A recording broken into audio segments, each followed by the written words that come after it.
Good morning, everyone. I would like to take this opportunity to welcome all the members of the press and all the media houses that are present in this particular place. My name is Okwalinga James. I am a son of Kapelebyong district, and it's also Kapelebyong County in a village called Odukul. I am here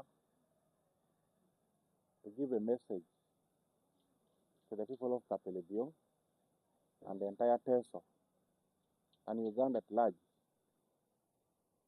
that I will be contesting as a member of parliament for Kapelebyong County 2026-2031.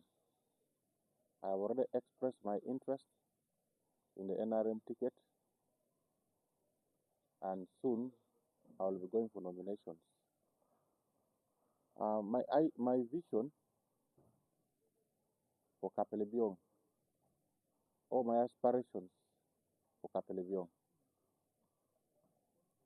are driven based on the challenges that I have witnessed myself Kapelebyong go through. And I feel what we have gone through is because of poor leadership. We have not had good representations in Kapelebyong for quite a long period of time. I'm not saying we don't have leaders. We have had leaders, but we have had leaders who have not paid attention to details about the problems affecting the people of Kapelebyong.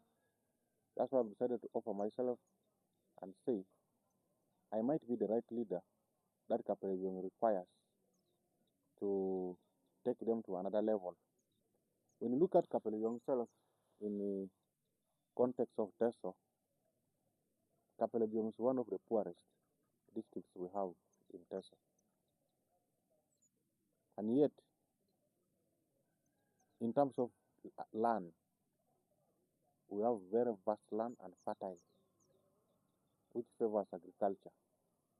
We also have rains. It is not a desert. People can rear cows. And people are strong and active, but they still remain poor. And we find other areas of the country which don't even have land are doing well. What is so special that other people are doing well, and for us in Kapelebyong, we are not doing well? First, the most important thing is the mindset change. People of Kapelebyong need to be told, and they need to be educated, that we can do better than what we have. We can improve our lives. We can be proactive in so many areas. We have a good number of youth who have spent a lot of time. They spend a lot of time engaged in activities which are not economically productive. They are into games which are not yielding anything for themselves. Some of them have joined the groups which are locally called work because their minds are not busy. And yet the government has projects which through right leadership can be tapped upon and ensure that these people's lives are better. When you look at Kapelebyong, there are basically 4 issues that I would like to outline clearly, that which I feel, if well handled, Kapelebyong can be transformed. One of them is agricultural development. Since we have land, we need to sensitize our people.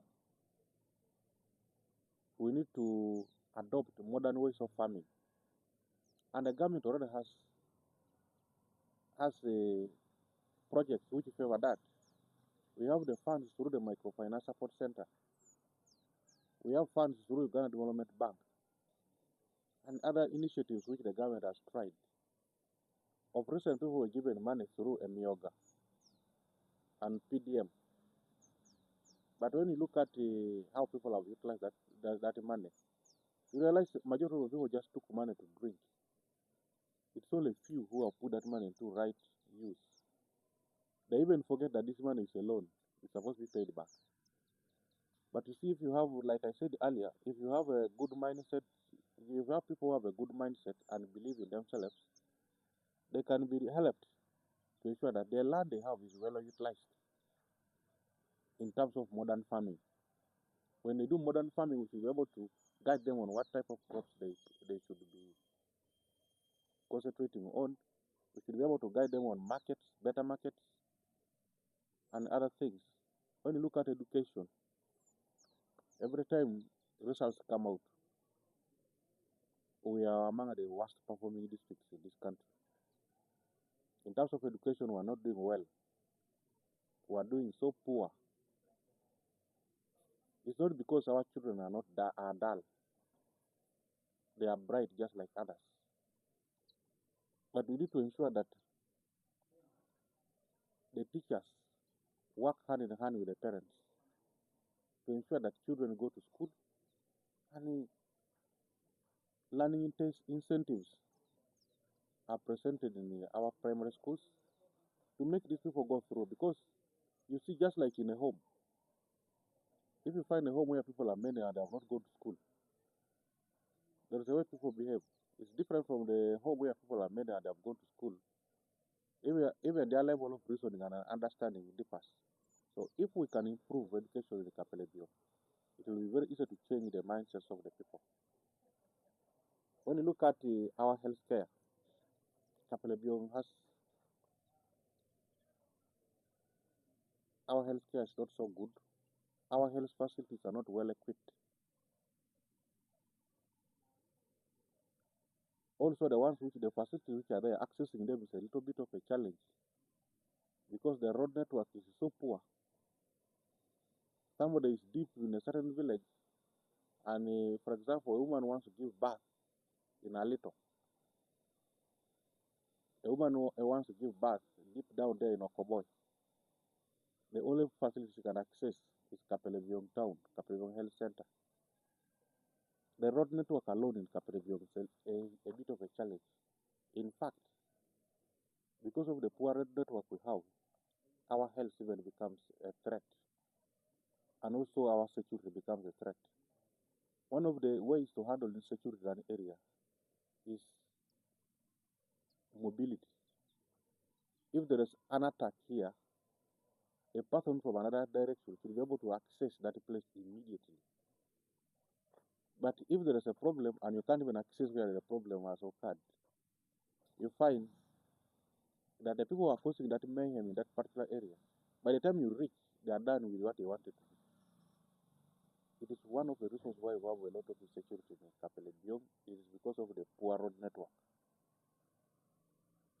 The road network in Kapelebyong is extremely poor, and I feel if we have right leadership, we should be able to put the government to task to ensure that good amounts of money is allocated to our local government to work on roads. And if those roads are worked, the security can intensify their patrols, and even people should be able to move from one place to another. And I feel if that one's done, would have at least, I'm not saying it's going to end insecurity, but at least can minimize. Because people can access one another, people can easily go to the hospital, people can easily take their food or produce the market, and life will move on well. So roads play a very key role in development.